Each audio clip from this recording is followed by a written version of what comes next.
So you went on a diet for 500, 600 calories. This is a drastic way to get under the skin of your character, but can you tell me what did you learn through this process on a personal level? Yeah, kind of what I loved about the film was the questions it forces you to ask in order to inhabit these characters, and understand what they're going through about.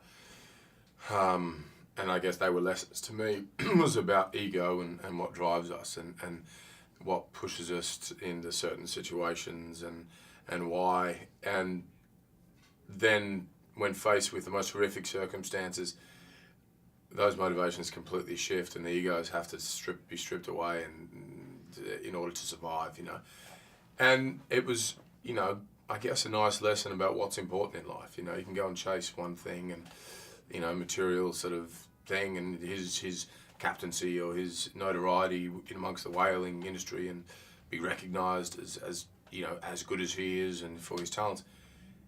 But then it comes down to when he has to survive and face that, the question of what's important, it becomes about family and about what that's all that matters, and getting back to see them. And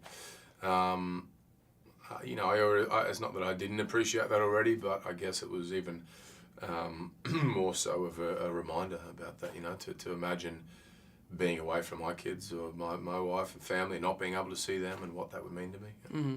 So it's about surviving skills. Have you ever had to experience, not something that extreme, of course, but in a moment in your life where you had, to, use those surviving skills, certain point?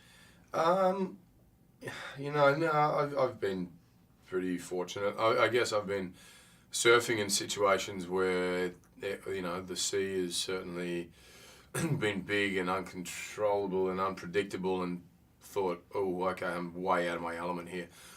Or, I remember surfing one spot in particular, which is off a big sort of point, and there's a big sweep down the cliffs of the surf, and if you get caught on the inside, you're basically going to bounce along the cliff all the way down the beach, and and it's pretty treacherous trying to get in and out of there.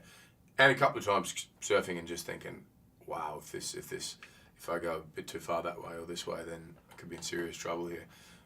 But I remembered kind of just about you just got to stay calm and just, in order to hold your breath that long if you're held under and so on, just kind of talking yourself back.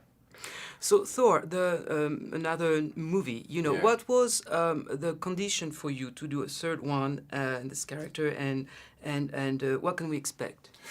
Well, we start shooting next year, and there's not a script yet, but what we want to achieve is something that's a whole lot more unexpected than what we've done in the past, and kind of mix it up a bit. And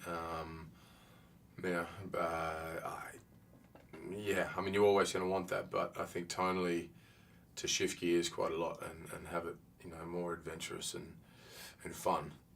But there's still no script yet, so I don't know. Elsa, your wife, spent a lot of time in Paris. I mean, so what was a reaction, about what happened last week, and what is your reaction? You guys also had some trouble in Australia a couple of years ago, so... Oh, look, some reaction to most of the people in the world, which is just, what do you say, incredibly tragic and heartbreaking and shocking, and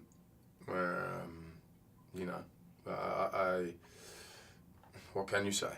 My heart goes out to everybody involved, but I mean, it's such a big subject to go into, but heartbreaking, yeah. Lighter note, Beckham is dreamy and he's got nice tattoos. That's what you said. Are you relieved not to be the sexiest man alive anymore? I was just saying, it's nice. I thought, great, I don't have to answer the question, what's it like, being the... But now I have to answer the question of what's it like not being that. So the relief comes with, a whole set of new challenges. All right, thank you very much. Thank you. Thank you. Cheers.